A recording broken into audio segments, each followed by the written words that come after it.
तो स्वागत है आपका एक नए वीडियो में। ये हमारा मुद्रास्फीति यानी इन्फ्लेशन टॉपिक का क्लास नंबर 9th है। इस क्लास में हम लोग मुद्रास्फीति का जो मापन हम लोग पिछली क्लास में पढ़ रहे थे, इसी को यहाँ पे हम लोग कंटिन्यू करेंगे। आपको बतलाया गया था मुद्रास्फीति के मापन के अंतर्गत सबसे पहले इनपुट की बात करते हैं। इनपुट के बाद आपका उत्पादक होता है, उत्पादक से थोक विक्रेता के पास जाता है, थोक विक्रेता से खुदरा विक्रेता और फिर खुदरा विक्रेता के पास से फिर उपभोक्ता के पास कोई भी सामान आता है। तो अगर हम लोग मतलब जो है हम लोग इनपुट और उत्पादक के बीच में अगर जो मुद्रास्फीति का मापन करते हैं उसको हम लोग बोलते हैं इनपुट पीपीआई यानी कि प्रोड्यूसर प्राइस इंडेक्स। उसके बाद उत्पादक और थोक विक्रेता के बीच में जो मुद्रास्फीति का मापन करते हैं उसको बोलते हैं आउटपुट पीपीआई। और थोक विक्रेता और खुदरा विक्रेता के बीच में जो मुद्रास्फीति का मापन करते हैं उसको बोलते हैं डब्ल्यूपीआई। और वहीं खुदरा विक्रेता और उपभोक्ता के बीच में जो इन्फ्लेशन का मापन करते हैं उसको बोलते हैं हम लोग सीपीआई। तो मेनली तो हम लोग 3 प्रकार देखते हैं मुद्रास्फीति का मापन में, सीपीआई, डब्ल्यूपीआई और आपका पीपीआई। पीपीआई जो है इसको 2 भागों में बांटा जाता है, एक है आपका इनपुट पीपीआई और एक है आपका आउटपुट पीपीआई। यहाँ तक हम लोग पिछले क्लास में जान गए थे। फिर हम लोग मुद्रास्फीति के मापन में जो पहला विधि है यानी कि थोक मूल्य सूचकांक डब्ल्यूपीआई, इसके बारे में जाने थे कि ये क्या होता है। इसका 3-4 परिभाषा देखे थे 3 तरह से। उसके बाद इसको कैसे मापा जाता है वो भी हम लोग जाने थे। इसमें किन को शामिल किया जाता है, किन्हें शामिल नहीं किया जाता है वो जाने थे। इसमें कितने तरह के गुड्स होते हैं, गुड्स का जो संरचना कैसे होता है वो हम लोग जाने, यानी कि डब्ल्यूपीआई का जो सूचकांक होता है इसका संरचना कैसे होता है वो जाने। इसके बाद फिर हम लोग डब्ल्यूपीआई के जो अवगुण है यानी कि डिसएडवांटेज है, इनके बारे में भी हम लोग जान गए थे। तो इनका भी कुछ डिसएडवांटेज है, वो भी काफ़ी ज़्यादा इंपॉर्टेंट होता है। तो हम लोग पिछली क्लास में वो समझ गए थे। तो आज की क्लास में हम लोग जो है वो दूसरा नंबर का जो मापने का तरीका है यानी कि सीपीआई, तो सीपीआई के बारे में पढ़ेंगे यानी कि उपभोक्ता मूल्य सूचकांक के बारे में पढ़ेंगे। और जो ये आपका उपभोक्ता मूल्य सूचकांक है ये आपका काफ़ी ज़्यादा इंपॉर्टेंट हो जाता है, इसलिए इसको हम लोग बढ़िया से देखेंगे। यहाँ बताया गया है कि सीपीआई के द्वारा इंडिया का मापन उपभोक्ताओं के माध्यम से किया जाता है, इंडिया का मापन नहीं, मतलब सीपीआई के द्वारा जो इन्फ्लेशन है, इन्फ्लेशन का मापन उपभोक्ताओं के माध्यम से किया जाता है। 2011 से पहले 4 प्रकार के सीपीआई का प्रयोग किया जाता था, जिसे सीपीआई की पुरानी श्रृंखला भी कहते हैं, जो कि निम्नलिखित है। क्या बोला गया वो समझिए। अभी तक जितना बात बोला गया है अगर आपको समझ में आया ठीक है, नहीं समझ में आया कोई बात नहीं, चिंता नहीं करना है। उपभोक्ता मूल्य सूचकांक यानी कि सीपीआई, कंज्यूमर प्राइस इंडेक्स। तो उपभोक्ता मूल्य सूचकांक के द्वारा जो मुद्रास्फीति का मापन जो होता है वो उपभोक्ताओं के माध्यम से किया जाता है। यानी कि जो व्यक्ति हम लोग अगर कोई सामान खरीद रहे हैं दुकान में जाके, तो हम लोग उस वस्तु का उपभोग कर रहे हैं ना, तो हम लोग कहलाएंगे क्या, तो उपभोक्ता। तो उपभोक्ता मूल्य सूचकांक का जो निर्धारण है, तो यहाँ पे जो मुद्रास्फीति का जो मापन होगा वो उपभोक्ताओं के माध्यम से किया जाएगा। यह है पहला पॉइंट, ठीक है। दूसरा लाइन इसमें समझाया गया है कि 2011 से पहले हम लोग 4 प्रकार के उपभोक्ता मूल्य सूचकांक का प्रयोग करते थे। तो 2011 से पहले हम लोग 4 प्रकार के सीपीआई का प्रयोग करते थे, जिसको हम लोग उपभोक्ता मूल्य सूचकांक की पुरानी श्रृंखला यानी कि ओल्ड सीरीज़ कहते हैं। अब नया सीरीज आ गया है, लेकिन 2011 से पहले हम लोग 4 तरह का जो है वो उपभोक्ता मूल्य सूचकांक का प्रयोग करते थे, जिसको हम लोग क्या कहते हैं, ओल्ड सीरीज़ कहते हैं। ये सीरीज़ कौन कौन सा है पहले इसका नाम जान लीजिए, उसके बाद इसके बारे में हम लोग देखेंगे। पहला कौन है, तो पहला है आपका सीपीआई और आपका ब्रैकेट में ए और एल है। तो पहला क्या है, सीपीआई ब्रैकेट में ए और एल है। और सीपीआई मतलब कंज्यूमर प्राइस इंडेक्स, और ए का मतलब एग्रीकल्चर और एल का मतलब लेबर। तो सिंपल सी बात है, सीपीआई ए एल यानी कि कंज्यूमर प्राइस इंडेक्स, और ए से आपका एग्रीकल्चर और एल से आपका लेबर। यहाँ तक तो आपको कोई दिक्कत नहीं होना चाहिए। इसके बारे में समझाया जाएगा अभी आपको। दूसरा है आपका सीपीआई और ब्रैकेट में है रूरल। तो सीपीआई मतलब कंज्यूमर प्राइस इंडेक्स और रूरल मतलब ग्रामीण। फिर है आपका थर्ड नंबर, वो है कि सीपीआई और ब्रैकेट में है आई और डब्ल्यू। तो सीपीआई मतलब कंज्यूमर प्राइस इंडेक्स, और आई मतलब इंडस्ट्रियल, और डब्ल्यू मतलब वर्कर्स, तो इंडस्ट्रियल वर्कर्स, ठीक है। फिर आपका चौथा नंबर सीपीआई यानी कंज्यूमर प्राइस इंडेक्स यूएनएमई। तो यूएनएमई, तो यू से हो जाएगा आपका अर्बन, एन से हो जाएगा नन, एम से हो जाएगा आपका मैनुअल, और ई से हो जाएगा एम्प्लॉय। यूएनएमई यानी कि अर्बन नॉन मैनुअल एम्प्लॉय, इसको कहते हैं। यहाँ तक समझ में आया। तो सीपीआई जो है 2011 से पहले 4 तरह का यूज होता था, CPI L, CPI rural, CPI IW, CPI UNME. ये चारों को आपको समझ में आ जाना चाहिए। ये चारों जो है वो पहले यूज होता था। ठीक है ना, यहाँ तक आपको किसी भी तरह का कोई भी कन्फ्यूजन नहीं होना चाहिए। अब इसके बाद देखिए, इसके बाद का जो कहानी स्टार्ट होता है वो वहाँ से स्टार्ट है इम्पोर्टेंट। अब हम लोग एक एक करके इसके बारे में पढ़ते हैं। तो जो आपका CPIAL है यानी कि एग्रीकल्चर लेबर है, ये कृषि श्रमिकों के लिए प्रयोग होता था। जो कृषि श्रमिक है इनके लिए ये प्रयोग किया जाता था, ये वाला ये CPIAL का।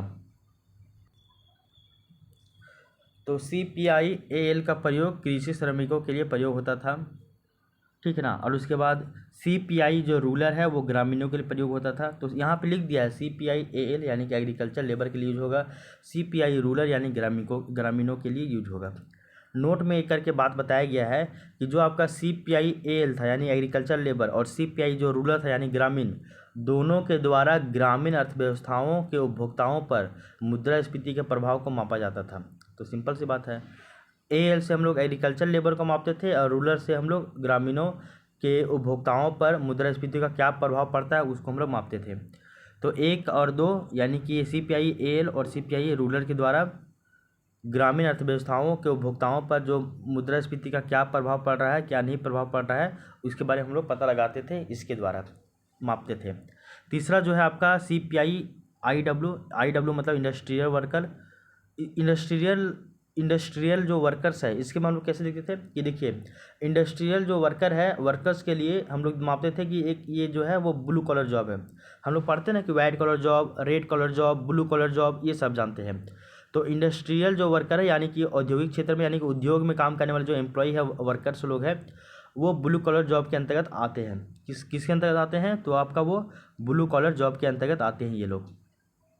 और हम लोग ये जानते हैं कि कहने का अर्थ है कि उद्योगों में शारीरिक काम करने वाले श्रमिकों के लिए ये प्रयोग किया जाता है। तो उद्योग में, इंडस्ट्री में जो शारीरिक काम करता है, काम हाथ पैर से काम करता है, शारीरिक काम करता है, उसके लिए हम लोग वहाँ पे जो शारीरिक श्रम करता है श्रमिक लोग, उसके लिए हम लोग प्रयोग करते हैं ब्लू कॉलर जॉब, ठीक ना। वाइट कॉलर जॉब किसको कहते हैं? तो जो मतलब कि जैसे DM हो गया, DC हो गया, वो लोग चेयर में बैठ के डिसीजन लिखता है, डिसीजन मेकिंग का काम करता है, तो उसको हम बोलते हैं वाइट कॉलर जॉब। तो इस तरह हम लोग इकोनॉमिक्स में बहुत सारा अलग अलग मतलब ये सेक्टर के बारे में पढ़ते हैं। तो CPIIW यानी कि इंडस्ट्रियल वर्कर, और इसके अंतर्गत जो है ब्लू कॉलर जॉब करने वाले लोग को हम लोग शामिल कहते हैं, यानी कि जो है उद्योगों में शारीरिक जो काम करते हैं उनके लिए, वहाँ पे उनके ऊपर क्या मुद्रास्फीति का प्रभाव पड़ता है वो हम लोग मापते हैं। फिर देखिए, चौथा नंबर है आपका CPI-UNME। तो CPI तो आपको बता ही दिया गया था, UNME का फुल फॉर्म होता है अर्बन नॉन मैनुअल एम्प्लॉय, और इसमें बोला जाता है कि मानसिक श्रम करने वाले कर्मचारियों के लिए प्रयोग किया जाता है। यानी कि जो यहाँ पे ये भी उद्योग में ही काम कर रहे हैं, लेकिन ये उद्योग में ना शारीरिक जो है वो काम नहीं कर रहे, बल्कि मानसिक काम कर रहे। जैसे कि डायरेक्टर का काम हो गया, जैसे कि इसके बड़े बड़े अधिकारी लोग का हो गया, CEO साहब के हो गया, इन सभी में। कंपनी में कोई CEO होता है ना, कंपनी में जो डायरेक्टर होता है, इन सभी का काम क्या होता है? शारीरिक काम होता है क्या? कंपनी में जाके हाथ पैर चलाते हैं क्या? नहीं, इन लोगों का काम जो है मानसिक काम है। एक तरह से लोग वाइट कॉलर जॉब के अंतर्गत आते हैं। तो UNME यानी कि अर्बन नॉन मैनुअल एम्प्लॉय, ये मानसिक श्रम करने वाले कर्मचारी होते हैं, ठीक है ना, जो कि उद्योगों में काम करते हैं। मीन्स कहने का अर्थ है कि उद्योगों या फिर जो सेवा क्षेत्र है यानी सर्विस सेक्टर है, वहाँ पे मानसिक श्रम करने वाले व्यक्ति को हम लोग जो है उन लोगों को UNME यानी कि अर्बन नॉन मैनुअल एम्प्लॉय कहते हैं। यहाँ तक समझ में आ गया?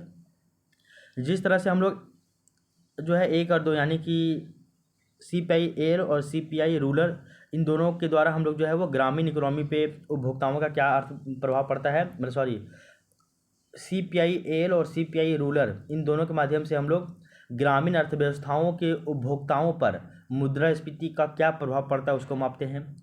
वहीं अगर हम लोग 3 और 4 की बात करें यानी कि IW और UNME, तो 3 और 4 के द्वारा शहरी अर्थव्यवस्थाओं के उपभोक्ताओं पर मुद्रास्फीति का क्या प्रभाव पड़ता है, इसको हम लोग यहाँ पे देखते हैं। तो समझ में आया? तो कहने का अर्थ क्या है, देखो 1 और 2 से हम लोग ग्रामीण अर्थव्यवस्था पे मुद्रास्फीति का प्रभाव क्या पड़ता है उपभोक्ताओं पे, उसको मापते हैं। वहीं 3 और 4 के द्वारा जो है हम लोग शहरी जो अर्थव्यवस्था है वहाँ पे उपभोक्ताओं के ऊपर इन्फ्लेशन का क्या प्रभाव पड़ता है उसको मापते हैं। हमको नहीं लगता अब यहाँ पे आपको दिक्कत होगा। अब आगे बढ़ते हैं। यहाँ पे 2011 से पहले मुद्रास्फीति का मापन करने के लिए मतलब CPI के अंतर्गत हम लोग 4 तरह का जो है वो लिस्ट जारी करते थे, उसको हम लोग ओल्ड सीरीज कहते हैं, जिसके अंतर्गत CPIAL, CPI रूरल, CPI आपका IW, CPI UNME, UNME यानी कि अर्बन नॉन मैनुअल एम्प्लॉय, इन सभी चारों को शामिल करते थे। यहाँ तक हम लोग जानते हैं। और इसके लिए जो बेस ईयर था वो आपका 2011-12 था, मतलब 2011 से इसको पहले यूज करते थे। आप देखिए नोट में एक पॉइंट और भी बताया गया है कि आपका जो 1 और 2 है, जो कि आपका ग्रामीण अर्थव्यवस्था से संबंधित था, उसको मिला के CPI-P कर दिया। क्या कर दिया? CPI-P बना दिया। और जो आपका 3 और 4 था, जो कि शहरी अर्थव्यवस्थाओं से संबंधित था, उसको मिलाकर CPI-U कर दिया। तो कहने का अर्थ क्या है? पहले हम लोग जो है वो CPI-AL पढ़ते थे, फिर CPI रूरल पढ़ते थे। तो AL और रूरल यानी कि 1 और 2 दोनों को मिलाकर CPI जो है वो CPI क्या कर दिया? तो रुकिए ज़रा सा, तो वो CPR कर देता है। यहाँ पे R होगा, ठीक है, ये R होगा। कहने का अर्थ क्या है कि 1 + 2 इन दोनों को मिलाकर CPI-R बना दिया। क्या बना दिया? तो CPI-R बना दिया। इस वाले पॉइंट को याद रखिएगा आप। तो 1 और 2 को मिलाकर CPI-R बना दिया, ये है पहला पॉइंट, इसको याद रखिएगा। और वहीं अगर हम दूसरे जगह देखें, P नहीं होगा बल्कि यहाँ पे R होगा, ठीक है ना। ये वाला कन्फ्यूजन था, थोड़ा सा मिस्टेक हो जाता है लिखने में भी। तो क्या हम लोग पढ़े? तो जो ग्रामीण अर्थव्यवस्था संबंधित था 1 और 2, उसको मिलाकर CPI-R बना दिया। वहीं शहरी अर्थव्यवस्थाओं से जो संबंधित था 3 और 4 यानी कि CPI-IW और CPI-UNME, इसको मिलाकर CPI-U कर दिया, ठीक है ना। सिंपल सी बात है। ये पहले 4 गो सीरीज था, अब इसको नया बनाकर जो है वो 2 गो सीरीज बना दिया। अगर हम लोग नई श्रृंखला की बात करें तो नई श्रृंखला के अंतर्गत जो है वो 3 प्रकार के CPI का प्रयोग किया जाता है। पहले जो है CPI का कितना प्रयोग होता था? 4 तरह का। और अब कितना है? अब नया सीरीज जो है वो 3, यहाँ पे 3 को देखने को मिलता है, 3 तरह का। इसका बेस ईयर देखिएगा तो 2011 था, इसका बेस ईयर देखिएगा तो 2012 है, ठीक है। यहाँ तक हम जानते हैं। इसमें 4 गो कौन कौन था वो देख लीजिए। इसमें 4 गो था आपका CPI-AL, CPI rural, CPI-IW, CPI-UNME, 4 गो था। अब देखिए नया सीरीज जो बना इसमें आपका जो है CPI-IL, मतलब CPI-AL और CPI रूरल, इन दोनों को, जो ग्रामीण अर्थव्यवस्था संबंधित था, इन दोनों को मिलाकर CPI ब्रैकेट में R कर दिया। जबकि 3 और 4 यानी कि जो शहरी अर्थव्यवस्थाओं से संबंधित था, जैसे कि CPI-IW और CPI-UNME, इन दोनों को मिलाकर आपको CPI ब्रैकेट में U कर दिया। सिंपल सी बात है। इसका बेस ईयर 2011 था, इसका बेस ईयर 2012 रख दिया। यहाँ तक तो कोई दिक्कत नहीं होना चाहिए आपको। अब देखिए क्या है इसके बाद का कहानी। यहाँ बताया गया कि जो CPI-R है ये ग्रामीण क्षेत्र में रहने वाले व्यक्तियों के लिए प्रयोग होता था। तो सिंपल सी बात है, पहले भी ग्रामीण क्षेत्र के लिए ही प्रयोग होता था। ग्रामीण क्षेत्र के लिए 2 को प्रयोग होता था, CPI-AL यानी कि एग्रीकल्चर लेबर, और CPI रूरल यानी कि ग्रामीण क्षेत्र में जो होने वाला अर्थव्यवस्थाओं का प्रभाव है उपभोक्ता के ऊपर, उसको मापते थे। अब इन दोनों को मिलाकर आपका CPI-R कर दिया गया है। और इसमें क्या कर दिया है कि ग्रामीण क्षेत्र में रहने वाले व्यक्तियों के लिए यूज होता है, और इसमें रोजगार युक्त बेरोजगार सभी को शामिल किया जाता है। तो इसमें जो रोजगार जिसको मिल रहा है, जो काम कर रहा है, उसके ऊपर भी क्या प्रभाव पड़ेगा मुद्रास्फीति का, उसको भी शामिल किया गया है ग्रामीण क्षेत्रों में। और जो आपका बेरोजगार है ग्रामीण क्षेत्रों में, उसको भी शामिल किया गया है इसमें। बस यही आपका इसमें प्लस पॉइंट हो जाता है। तो CPI-R इसके अंतर्गत ग्रामीण क्षेत्र में रहने वाले व्यक्तियों के लिए प्रयोग किया जाता है, जिसमें रोजगार युक्त एवं बेरोजगार सभी को इसमें शामिल किया जाता है कि उनके ऊपर मुद्रास्फीति का क्या प्रभाव पड़ेगा। तो यहाँ से इसको हम लोग माप लेते हैं। दूसरा है आपका CPI-U। तो CPI-U किससे बना है? तो 3 और 4 जो कि शहरी अर्थव्यवस्था से संबंधित था, यानी कि CPI-IW और CPI-UNME, इन दोनों को मिलाकर जो है आपका CPI-U बना दिया गया है। और इसमें क्या बोला गया देखिए, शहरी क्षेत्र में मुद्रास्फीति का मापन यहाँ पर किया जाता है, यानी कि शहरी क्षेत्र में जो रहने वाले जो उपभोक्ता है, इनके ऊपर मुद्रास्फीति का क्या मापन हो, क्या मतलब कि प्रभाव पड़ेगा, इसको यहाँ पे मापा जाता है CPI-U के द्वारा, CPI ब्रैकेट में U के द्वारा। इसमें बोला गया है कि इसमें शहरी क्षेत्र में रहने वाले सभी लोगों को शामिल किया जाता है, यानी कि बेरोजगारों को और आपका रोजगार युक्त लोगों को, सभी को यहाँ पे शामिल किया जाता है। ये बहुत इसका प्लस पॉइंट है। ये तो 2 सीरीज हम लोग देख लिए हैं, 2 हम लोग देख लिए हैं। इसके अलावा देखिए तीसरा नंबर एक ठो और भी आता है, और तीसरा नंबर वो क्या है वो देखिए, वो है आपका CPI ब्रैकेट में R + U बटे में N। R से हम लोग जान गए हैं रूरल, और U से जान गए हम लोग अर्बन, और N से जानते हैं हम लोग क्या, तो नेशनल लेवल। एन से हम लोग जान दिए, एन से जानिए समझिए कि नेशनल है, ठीक है ना। तो इसके बारे में बताया जाता है कि CPI R+U/N, ये जो है ये भारतीय अर्थव्यवस्था में मुद्रास्फीति को मापा जाता है। तो भैया भारतीय अर्थव्यवस्था में पूरे भारत की बात की जा रही है। एक तो हम लोग मापे ग्रामीण क्षेत्रों में, एक मापे शहरी क्षेत्रों में। अब हम लोग दोनों को मिलाकर मापेंगे पूरे मतलब कि नेशनल लेवल पे, यानी कि पूरे भारतीय अर्थव्यवस्था में मुद्रास्फीति का क्या प्रभाव पड़ेगा। तो रूरल भी माप लिए और आपका अर्बन भी माप लिए हैं, ठीक है ना। और हमको अब मापना है नेशनल लेवल पे, तो हम लोग रूरल और अर्बन को मिला देंगे और उसको नेशनल से भाग दे देंगे। तो जो भी डाटा निकल के आएगा वो आपका राष्ट्रीय स्तर पे मुद्रास्फीति का मापन यहाँ पे कर सकेंगे हम लोग। तो ये बोला गया यहाँ पे भारतीय अर्थव्यवस्था में मुद्रास्फीति का जो मापन है, भारतीय अर्थव्यवस्था में मुद्रास्फीति का मापन नेशनल लेवल पे देखे तो आपका CPI ब्रैकेट में R+U/N के द्वारा ये मापा जाता है और नेशनल लेवल पे यही यूज होता है, ठीक है ना। तो ये भी आपको पता हो गया होगा, इसमें भी किसी तरह का कोई कन्फ्यूजन नहीं है। अब हम लोग बहुत कुछ पढ़ लिए, अब हम लोग देखते हैं कि जो आपका CPI है यानी कि कंज्यूमर प्राइस इंडेक्स है, इसका परिभाषा आखिर है तो क्या है। तो CPI का परिभाषा हम लोग देखते हैं जो कि बहुत ज़्यादा इंपॉर्टेंट होता है। तो CPI का परिभाषा देखिए कि CPI पुरानी श्रृंखला के अंतर्गत केवल CPI-IW का प्रयोग भारत सरकार के द्वारा किया जा रहा था, जिसका आधार वर्ष 2016 निर्धारित किया गया था।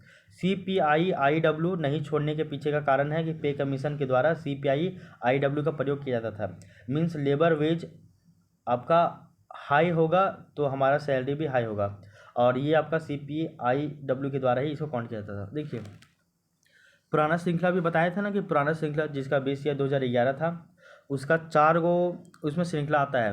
एक आपका CPI-AL यानी एग्रीकल्चर लेबर, CPI आपका फिर है आपका CPI-AL के अलावा CPI है आपका रूरल है यानी ग्रामीण है, फिर आपका CPI-IW है यानी कि इंडस्ट्रियल वर्कर है, और चौथा है आपका CPI-UNM यानी कि अर्बन नॉन मैनुअल एम्प्लॉय। इन चारों में से जो है वो CPI-IW का यानी कि इंडस्ट्रियल वर्कर्स का बहुत ज़्यादा यूज़ किया जाता था जो है भारत सरकार के द्वारा। तो CPI की ओल्ड श्रृंखला के अंतर्गत केवल और केवल हम लोग CPI-IW का प्रयोग कर रहे थे। किसका? तो CPI-IW का प्रयोग कर रहे थे, यानी कि CPI यानी कंज्यूमर प्राइस इंडेक्स और IW यानी इंडस्ट्रियल वर्कर का यूज़ कर रहे थे हम लोग। इसका यूज़ कर रहा था गवर्नमेंट यानी कि इंडियन गवर्नमेंट यानी भारतीय सरकार, भारत की सरकार जो है इसको यूज़ कर रही थी। और अगर हम लोग देखें तो CPI-IW का जो बेस ईयर रखा गया था वो आपका 2016 रखा गया था। वैसे अगर देखिएगा तो चारों ओल्ड सीरीज़ का श्रृंखला था 2011, लेकिन CPI-IW का स्पेशल से जो बेस ईयर है वो आपका 2016 रखा गया था। और इसको गवर्नमेंट नहीं छोड़ रहा था, और इसको गवर्नमेंट क्यों नहीं छोड़ रहा था वो देख लीजिए। इसको गवर्नमेंट जो है वो इसलिए नहीं छोड़ रहा था क्योंकि हम लोग जानते हैं कि जो है इसको नहीं छोड़ने के पीछे ये था कारण कि पे कमीशन के द्वारा CPI-IW जो है CPI-IW का प्रयोग किया जा रहा है। तो पे कमीशन जो है हम लोग जानते हैं ना कि 7वां वेतन 8वां वेतन, तो ये जब जो पैसा उसका जो डिवीजन किया जाता है ये आपका पे कमीशन के द्वारा किया जाता है। और पे कमीशन जो है वो आपका CPI-IW का यूज कर रही थी, उसके आधार पर ही कि किस व्यक्ति को कितना मुद्रास्फीति का इफेक्ट पड़ता है उसके अनुसार किसी भी जॉब में जो है हम लोग सैलरी का निर्धारण करते हैं। बोलते हैं ना यार कि आप अगर टीचर बनिएगा तो टीचर का कितना सैलरी मिलेगा, आप एक IAS ऑफिसर बनिएगा उसका सैलरी कितना मिलेगा, आप एक BDO साहब बनेगा उसका सैलरी कितना मिलेगा, आप DSP बनेगा उसका सैलरी कितना मिलेगा, आप एक SSC का कर्मचारी बनेगा उसका सैलरी कितना मिलेगा। तो ये सभी जो डिसाइड है ये आपका कहीं ना कहीं पे कमीशन के द्वारा किया जाता था, और पे कमीशन जो है वो CPI-IW का प्रयोग कर रहा था, इसलिए इसको इंडियन गवर्नमेंट इसको चाहकर भी छोड़ नहीं सकता था। हम लोग समझे कि पुरानी श्रृंखला में जो 4 गो है, 4 गो में केवल एक गो CPI-IW का महत्वपूर्ण योगदान था, और इसका यूज जो है वो पे कमीशन के द्वारा किया जा रहा था। मीन्स लेबर वेज हाई होगा हमारा सैलरी भी हाई होगा। कहने का अर्थ है कि आपका लेबर वेज यानी कि जो आपका श्रमिक जो मजदूरी होगा, श्रमिक मजदूरी अगर ज़्यादा होगा तो हम लोग का जो है सैलरी भी ज़्यादा होगा, श्रमिक मजदूरी अगर कम होगा तो हम लोग का जो है सैलरी भी कम हो जाएगा। तो ये सभी जो है सैलरी हमारा कितना होगा कितना नहीं होगा वो सारा डिपेंड करता है आपका CPI-IW के द्वारा ही। यहाँ तक हम समझ गए। इसके अलावा देखिए नोट में एक बात बताया गया है, यहाँ पे देखिए नोट में क्या बताया गया और देखिए रियल सेक्टर और जो बैंक एसोसिएशन इसके बारे में बताया गया क्या। देखिए तो रियल नहीं मतलब रिटेल सेक्टर तो रिटेल सेक्टर के अंतर्गत हम जैसे रिलायंस BSNL इन सभी में काम करना। तो अगर आप रिटेल सेक्टर में काम कर रहे हैं जैसे कि BSNL में काम कर रहे हैं, आप जो है वो रिलायंस कंपनी में काम कर रहे हैं, इसके अलावा अगर आप बैंक एसोसिएशन में सैलरी अगर हाई है तो वो सभी किसके द्वारा किया जाता है काउंट, तो आपका CPI IW के द्वारा ही निर्धारित जो है वो, सॉरी सॉरी सॉरी रुकिए रुकिए रुकिए, जरा सा रुकिए जरा सा। अच्छा, इसमें बताया गया है कि हम लोग जानते हैं ना कि आपका सैलरी हाई होगा कि सैलरी कम होगा, वो आपका लेबर वेज हाई के द्वारा होगा कि अगर आपका मतलब श्रमिक मजदूरी मतलब कि श्रमिक मजदूरी का ज़्यादा होगा तो आपका सैलरी भी ज़्यादा होगा। और ये हम लोग जानते हैं कि पे कमीशन के द्वारा CPI IW का ही प्रयोग किया जाता है, इसलिए जो है हम लोग इसको पीछा नहीं छोड़ता है इसका सरकार। इसके अलावा हम लोग जानते हैं कि एक होता है आपका रिटेल सेक्टर। तो रिटेल सेक्टर किसको कहते हैं, जैसे कि आप रिलायंस कंपनी में काम कर रहे हो, BSNL कंपनी में काम कर रहे हो। इसके अलावा आप अगर बैंक एसोसिएशन जो है, जैसे रिटेल सेक्टर अलग है उसी तरह बैंक एसोसिएशन अलग है, तो बैंक एसोसिएशन में भी सैलरी ज़्यादा होगा कि ज़्यादा नहीं होगा, ये सब जो है वो पे कमीशन यानी कि CPI IW द्वारा यहाँ पे डिसाइड नहीं होता है। देखिए, सभी तरह के जॉब में सैलरी हाई होगा कि कम होगा, इसका निर्धारण CPI IW के द्वारा किया जाता है, जिसका बेस ईयर 2016 रखा गया था। लेकिन दो वो सेक्टर है, एक आपका रिटेल सेक्टर और एक आपका बैंक एसोसिएशन। तो रिटेल सेक्टर यानी कि रिलायंस, और आप अगर रिलायंस में काम कर रहे हो, आप अगर BSNL में काम कर रहे हो, तो वहाँ पे सैलरी का निर्धारण CPI IW के द्वारा नहीं होगा। और बैंक एसोसिएशन में भी सैलरी का निर्धारण CPI IW के द्वारा नहीं होगा। सिंपल सी बात है, प्राइवेट जॉब कर रहे हो तो आपको वहाँ पे ये सब का निर्धारण वहाँ पे नहीं होगा। बाकी जितना तरह का भी जॉब है उसमें या तो गवर्नमेंट है या फिर प्राइवेट है, उसमें आपका सैलरी का निर्धारण CPI IW के द्वारा किया जाता है, जिसका बेस ईयर 2016 है। लेकिन अपवाद दो ठो है, एक आपका है बैंक एसोसिएशन और एक है आपका रिटेल सेक्टर। तो रिटेल सेक्टर और बैंक एसोसिएशन को छोड़कर बाकी सभी जॉब में सैलरी हाई होगा कि कम होगा, इसका निर्धारण CPI यानी कि इंडस्ट्रियल वर्कर्स के द्वारा ही प्रेजेंट में किया जाता है, जिसका बेस ईयर 2016 रखा गया है। ठीक है, ये वाला पॉइंट भी याद रखिएगा।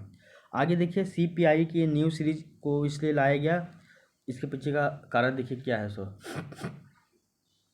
देखिए, हम लोग जानते हैं कि CPI का जो पुराना श्रृंखला था जिसमें 4 गो था और वो उसका बेस ईयर 2011 था। बाद में 2011 के बाद हम लोग ये CPI का नया श्रृंखला लाए, जिसके अंतर्गत हम लोग 3 तरह का शामिल करते हैं, CPI-R, CPI-U और CPI-R+U/N। यहाँ तक हम लोग शामिल किए। बताया गया था कि इसको लाने के पीछे कारण क्या था, वो देखिए। तो CPI की नई श्रृंखला को इसलिए प्रस्तुत किया गया क्योंकि पुरानी श्रृंखला में बेरोजगारों व्यक्तियों को शामिल किया नहीं जाता था। जैसे कि अगर 16 वर्ष से कोई बच्चा है, कोई दिव्यांग बच्चा है या कोई व्यक्ति दिव्यांग व्यक्ति है, घरेलू कामकाजी महिलाएं हैं या फिर जो वृद्ध महिलाएं हैं या वृद्ध व्यक्ति है, इन सभी को जो है वो शामिल नहीं किया जाता था। तो ऐसे में एक्चुअल जो है वो आपका चेहरा नहीं दिखता था कि मुद्रास्फीति का आखिर में एक्चुअल चेहरा क्या है। तो इसलिए हम लोगों को CPI का नया श्रृंखला लाना पड़ा।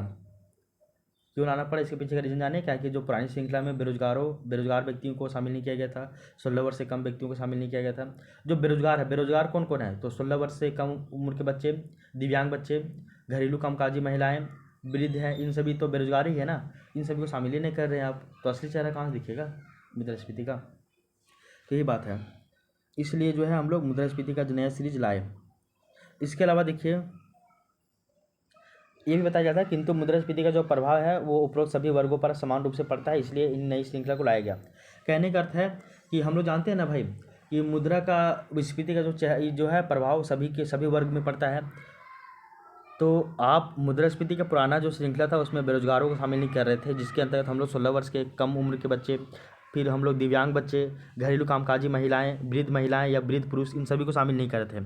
लेकिन इनके ऊपर भी तो मुद्रास्फीति का प्रभाव पड़ता है ना, तो देन ऐसे में नई श्रृंखला में इसको ऐड किया गया, ठीक ना, यानी कि मुद्रास्फीति का सही एक्चुअल चेहरा सबके सामने आए इसी कारण।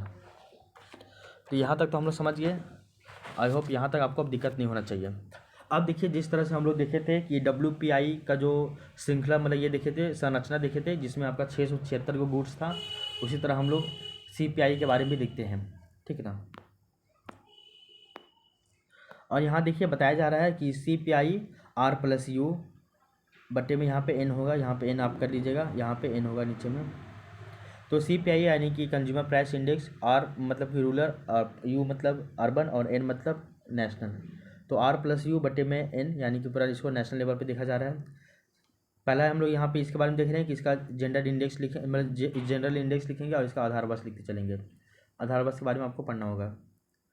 तो इसका आधार जान लीजिएगा कि जो है ये आपका 2012 वाले अपनाए हैं हम लोग 2012 में, और जबकि CPI जो है IW इसका आधार 2016 अपनाए थे, जो कि पे कमीशन के द्वारा अपनाया जाता था, यूज़ किया जाता था। यहाँ तक आपको दिक्कत नहीं होना चाहिए।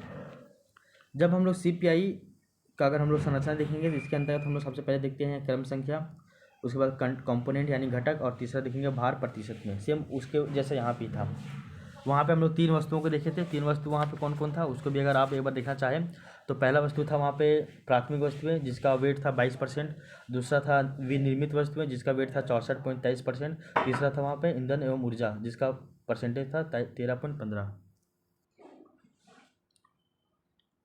उसी तरह जब हम लोग CPI का अगर संरचना देखते हैं तो इसके अंदर हम लोग 6 तरह का वस्तु को शामिल करते हैं। वहाँ पे 3 वस्तु, यहाँ पे 6 वस्तु।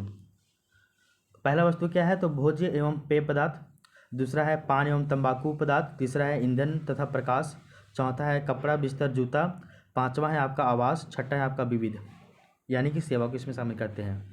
भोज्य पदार्थ का अगर देखिएगा, भोज्य एवं पेय पदार्थ का तो वो है 45%, पान तंबाकू इन सभी का पदार्थ का देखिएगा तो 2.5%, लगभग 2.38, ईंधन तथा प्रकाश का 6.84%, कपड़ा बिस्तर जूते का है 6.53%, आवास का है 10.07%, और विविध यानी सेवा का है आपका 28.32%, और टोटल मिलाकर देखिएगा तो ये आपका 100% हो जाएगा। तो इन सभी को आप लगभग एक एवरेज याद रखिएगा कि 6 तरह का इसमें कंपोनेंट आता है, और 6 कंपोनेंट में आप केवल याद रखिएगा कि भोज्य एवं यानी खाने पीने और आपका जो पेय पदार्थ है इसमें आपका 45% लगता है। बाकी आप जो है वो ऊपर नीचे 2%, 3%, 4% ऐसे करके लिख दीजिएगा, कम बेसी करके मिला जुला कर, तो आपका ये कहीं ना कहीं ये ओवरऑल क्लियर हो जाएगा, ठीक है ना। तो इसलिए टेंशन मत लीजिएगा, केवल आप ये 6 को जो है ये याद रखिएगा कि घटक कौन कौन है 6 को, यहाँ तक आपको पता होना चाहिए। तो इसका संरचना भी हम लोग देख लिए हैं।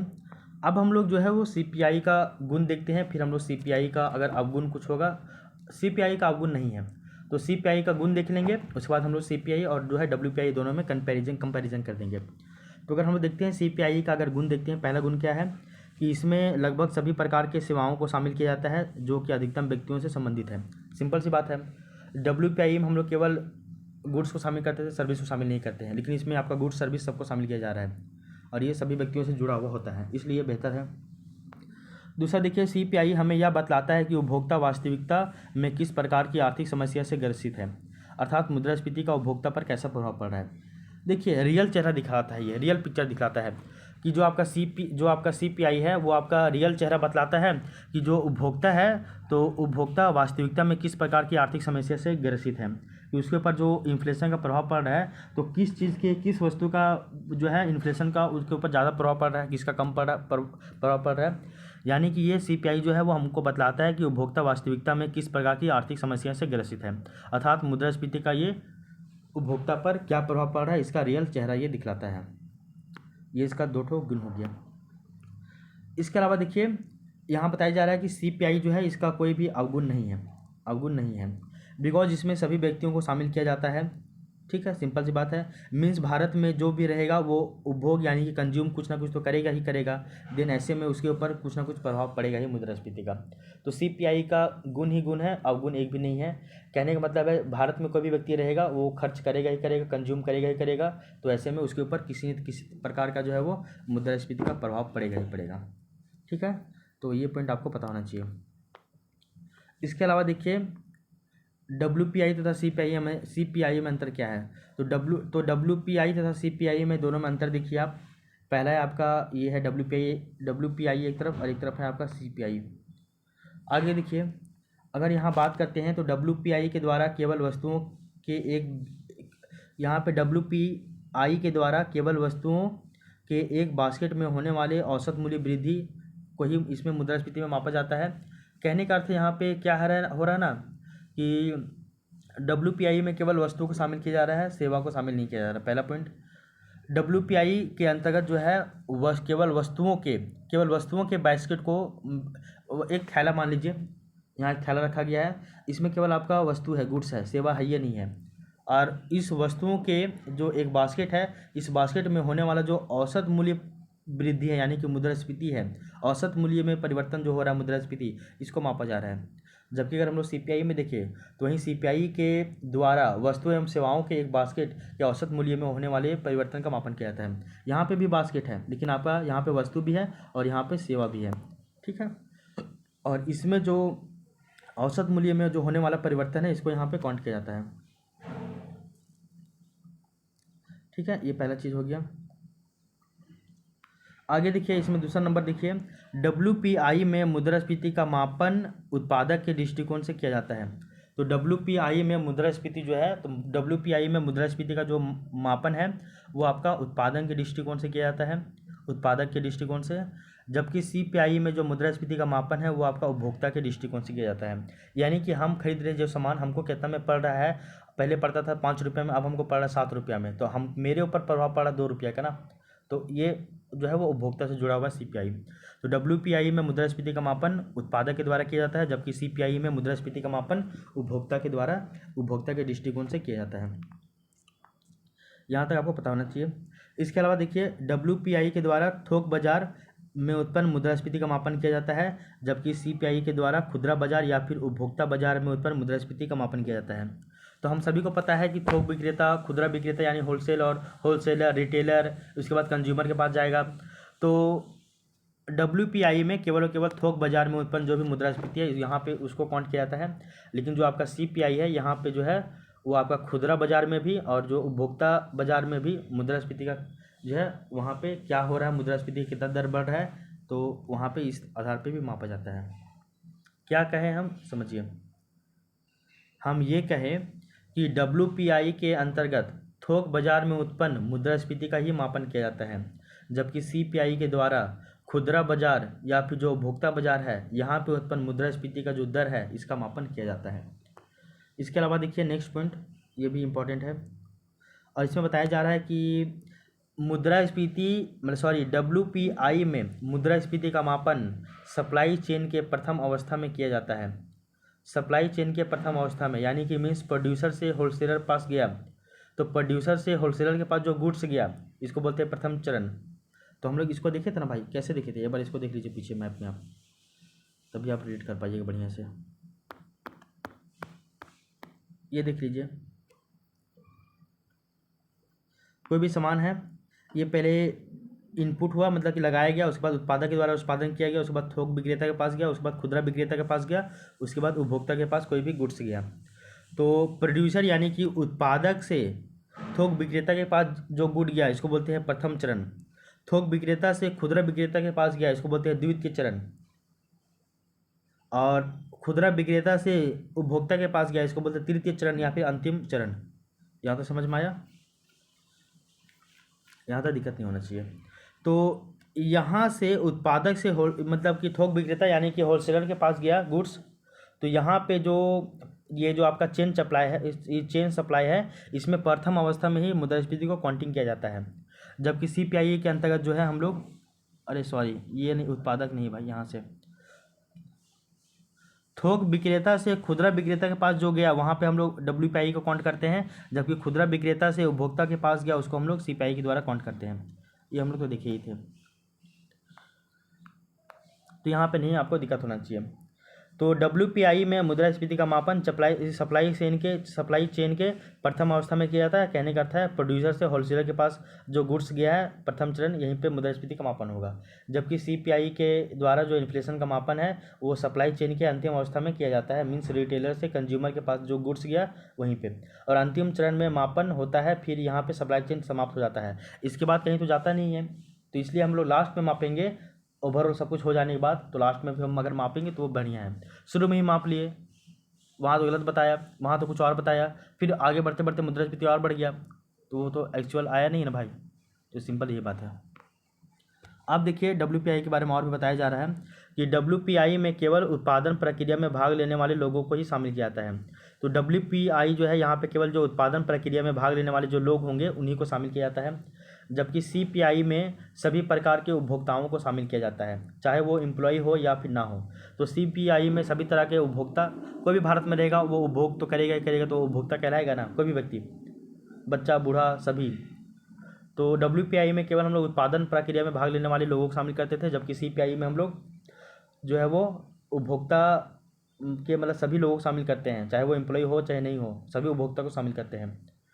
अगर ओवरऑल कहा जाए तो CPI यानी कंज्यूमर प्राइस जो है वो कंज्यूमर प्राइस इंडेक्स जो है वो काफ़ी ज़्यादा मात्रा में ये कॉम्प्रहेंसिव अप्रोच है और ये WPI की तुलना में बहुत ज़्यादा बढ़िया है, ठीक ना। तो यहाँ तक जो है आपको कोई दिक्कत नहीं होना चाहिए। इसके बाद देखिए हम लोग एक पढ़ते हैं हेडलाइन इंडिकेटर के बारे में, यानी कि संकेतक के बारे में देखते हैं। और हेडलाइन इंडिकेटर क्या होता है वो देख लीजिए। एक तरफ देख लीजिए आप कि एक होता है आपका कोर इन्फ्लेशन, एक होता है आपका हेडलाइन इन्फ्लेशन। ये आपका लास्ट टॉपिक है, हल्का सा बचा हुआ है, इसको भी आप थोड़ा सा देख ही लीजिए। तो ये हेडलाइन इन्फ्लेशन और कोर इन्फ्लेशन क्या होता है, इसमें हल्का सा बेसिक डिफरेंस बताया गया है सर के द्वारा, उसको आप थोड़ा सा देख लीजिए। तो जो हेडलाइन इन्फ्लेशन है, तो हेडलाइन मुद्रास्फीति में उन सभी वस्तुओं एवं सेवाओं को शामिल किया जाता है जिनका प्रयोग उपभोक्ताओं के द्वारा किया जाता है। सिंपल सी बात है। हेडलाइन इन्फ्लेशन कहने का अर्थ है कि इसमें वैसा सभी वस्तु और वैसा सभी गुड्स को शामिल किया जाता है, सभी गुड्स और सर्विसेज को शामिल किया जाता है जिसका उपयोग जो है वो उपभोक्ता करता है। इस कारण हेडलाइन इन्फ्लेशन का निर्धारण या तो उपभोक्ता मूल्य सूचकांक या फिर थोक मूल्य सूचकांक के माध्यम से किया जाता है।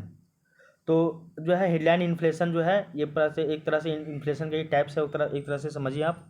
और इसका जो यूज है ये आपका उपभोक्ता मूल्य सूचकांक या फिर थोक मूल्य सूचकांक यानी कि WPI और CPI दोनों के माध्यम से हम लोग कर सकते हैं हेडलाइन इन्फ्लेशन का मापन।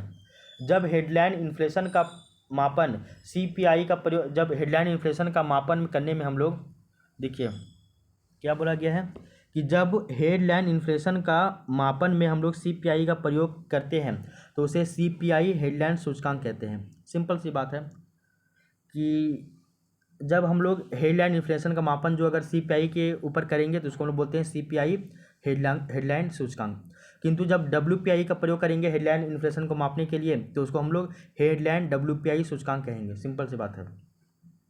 हेडलाइन इन्फ्लेशन माइनस आपका है, हेडलाइन इन्फ्लेशन जो है वो आपका माइनस फूड एंड जो है fuel item is equal to core inflation. देखिए हम लोग इन्फ्लेशन का दो और प्रकार पढ़ रहे हैं एक तरह से, एक है आपका कोर इन्फ्लेशन और एक है आपका हेडलाइन इन्फ्लेशन। हेडलाइन इन्फ्लेशन में हम लोग जानते हैं कि सभी गुड्स एंड सभी सर्विसेज को शामिल किया जाता है जो कि उपभोक्ता के द्वारा जो है यूज किया जाता है। हेडलाइन इन्फ्लेशन को हम लोग CPI और हम लोग WPI दोनों के माध्यम से माप सकते हैं। CPI के द्वारा अगर इसको मापेंगे तो इसको कहेंगे CPI हेडलाइन सूचकांक, और जब WPI के द्वारा इसको मापेंगे तो हम लोग बोलेंगे हेडलाइन मतलब कि WPI हेडलाइन सूचकांक, ठीक है ना, ये हम लोग कहेंगे। ये था आपका हेडलाइन सूचकांक। अब हम लोग देखते हैं कोर इन्फ्लेशन के बारे में। तो कोर इन्फ्लेशन क्या है, हेडलाइन इन्फ्लेशन तो हम लोग पढ़ लिए, अब हम लोग देखते हैं कोर इन्फ्लेशन। कोर इन्फ्लेशन किसको कहते हैं वो देखिए। कोर इन्फ्लेशन मतलब क्या होता है, देखिए जब हेडलाइन इन्फ्लेशन में हम लोग फूड को यानी कि भोज्य पदार्थ को घटा देते हैं और साथ ही साथ अगर हम लोग फ्यूल आइटम को यानी ईंधन आइटम को भी घटा देते हैं तो जो बचता है वही आपका कोर इन्फ्लेशन है। तो core inflation is equal to headline inflation minus food और फूड एंड फ्यूल आइटम। तो जब हम लोग हेडलाइन इन्फ्लेशन में फूड और फ्यूल आइटम को घटा देते हैं तो जो आपका बचता है वही आपका कोर इन्फ्लेशन कहलाता है। इसका हम लोग देखते हैं इसका लैंग्वेज में कि खाद्य पदार्थ एवं ईंधन को घटाने से कोर मुद्रास्फीति आता है। ये समझ गया। तो हेडलाइन इन्फ्लेशन में जब आप खाद्य पदार्थ और आपका जो फ्यूल आइटम है यानी कि ईंधन को जब आप घटा देते हैं तो जो बचता है वही आपका कोर मुद्रास्फीति कहलाता है। आगे देखिए, ये दोनों बहुत फ्लैक्चुएट करता है इनका दाम। देखिए क्यों इसको हटाया जा रहा है। कोर इन्फ्लेशन में हम लोग फूड आइटम को और हम लोग फ्यूल आइटम को क्यों नहीं शामिल कर रहे हैं, इसलिए शामिल नहीं करते हैं क्योंकि इनका जो प्राइस है बहुत ज़्यादा विचलित करती रहती है, यानी कि बहुत ज़्यादा फ्लैक्चुएट होते रहते हैं इनका दाम। फ्यूल जो है वो आपका इंटरनेशनल ट्रेड से संबंधित है, तो ये आपका अगर विदेश में किसी भी तरह क्राइसिस होगा तो आपका दाम बढ़ेगा ही बढ़ेगा। तो फ्यूल जो है वो इंटरनेशनल क्राइसिस से यानी इंटरनेशनल ट्रेड से यानी व्यापार से संबंधित है। तो कोर इन्फ्लेशन में हम लोग फूड और फ्यूल आइटम को शामिल नहीं करते, जबकि हेडलाइन इन्फ्लेशन में हम लोग सबका लगभग शामिल करते ही हैं। आगे देखिए, जब हेडलाइन इन्फ्लेशन से खाद्य पदार्थ एवं ईंधन जैसे वस्तुओं के मूल्य को निकाल दिया जाता है तो उसको हम लोग कोर इन्फ्लेशन कहते हैं। सिंपल सी बात है, यही जो बताया गया वही है आपका यहाँ पे कोर इन्फ्लेशन, यहाँ पे इसको जो है कंटिन्यू किया गया है। एक तरफ ये तो आपका हेडलाइन इन्फ्लेशन के बारे में बताया गया और इधर आपका कोर इन्फ्लेशन के बारे में बताया गया है। कोर इन्फ्लेशन किसको कहेंगे, तो अभी बताया गया है कि जब हेडलाइन इन्फ्लेशन में से खाद्य पदार्थ के मूल्य को और ईंधन जैसे वस्तुओं के मूल्य को जब निकाल देते हैं तो जो बचता है उसी को हम लोग कोर इन्फ्लेशन यानी कि कोर जो है मुद्रास्फीति कहते हैं।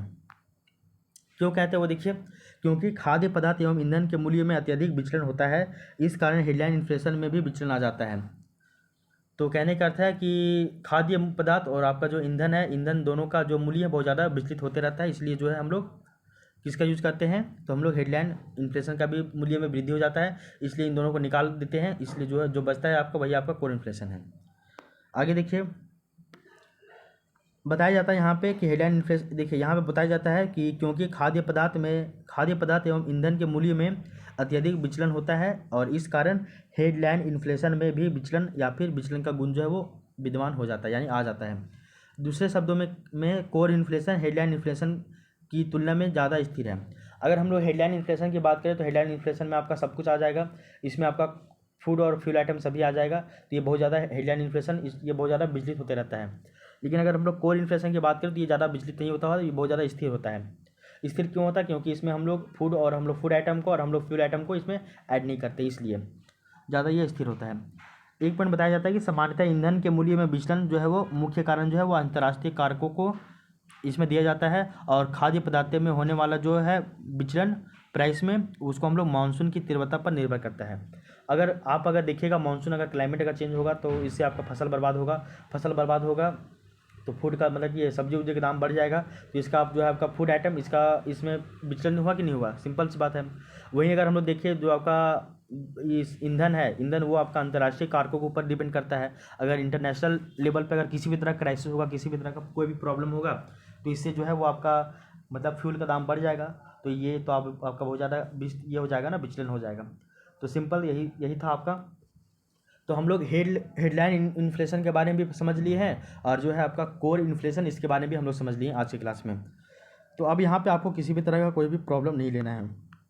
तो ये जो था हमारा इन्फ्लेशन वाला टॉपिक, जिसमें आज हम लोग मुद्रास्फीति का मापन, कल की क्लास में हम लोग WPI के बारे में पढ़े, आज की क्लास में हम लोग CPI के बारे में पढ़े, और इस तरह से पढ़ने के बाद जो है हम लोग का ये वाला टॉपिक कंप्लीट हो गया। तो आपको अब किसी भी तरह का कोई भी चिंता नहीं करना है। तो आज हम लोग जो है इन्फ्लेशन टॉपिक को कंप्लीट कर दिए हैं, और इन्फ्लेशन टॉपिक बहुत बड़ा था, इसको टोटल हम लोग 9 क्लास में कंप्लीट किए हैं। तो आई होप ये क्लास आपको पसंद आया होगा। अब हम लोग मिलते हैं नेक्स्ट क्लास में, और नेक्स्ट क्लास में जो हम लोग एक नए टॉपिक के साथ मिलेंगे, और हम लोग एक नया टॉपिक लोकवित्त यानी कि पब्लिक फाइनेंस वाले टॉपिक को ही स्टार्ट करेंगे। तो पब्लिक फाइनेंस ये बहुत बड़ा टॉपिक है, इसको हम लोग नेक्स्ट क्लास से स्टार्ट करेंगे। तो फिर मिलते हैं नेक्स्ट क्लास में।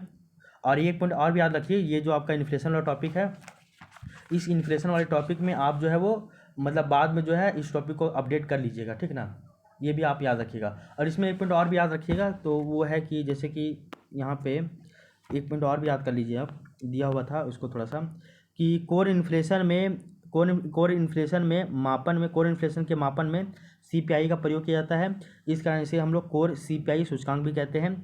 भारत सरकार के द्वारा अत्यंत पिछड़ा क्षेत्र में जमीनी स्तर के नीतियों के निर्धारण के लिए कोर इन्फ्लेशन इंडेक्स का उपयोग किया जाता है। ये भी आपको पता होना चाहिए कि भारत सरकार जो है अत्यंत पिछड़ा क्षेत्र में जब भी या फिर जो ज़मीनी स्तर पे कोई भी पॉलिसी बनाएगा, तो उस पॉलिसी को बनाने में जो है कोर इन्फ्लेशन इंडेक्स का वो प्रयोग करता है। तो इस तरह का अगर आप टॉपिक को एक दूसरे से रिलेट कीजिएगा तो बहुत बढ़िया आपका आंसर तैयार होगा। तो ये जो आपका इन्फ्लेशन वाला टॉपिक था ये यहीं पे कंप्लीट हो जाता है। बाद में इसको करेंट से अपडेट कीजिएगा, बाद में इसको जो भी पॉइंट बनेगा इकोनॉमिक सर्वे से, तो आप यहाँ पे ऐड ऑन कर लीजिएगा खुद से, ठीक है ना।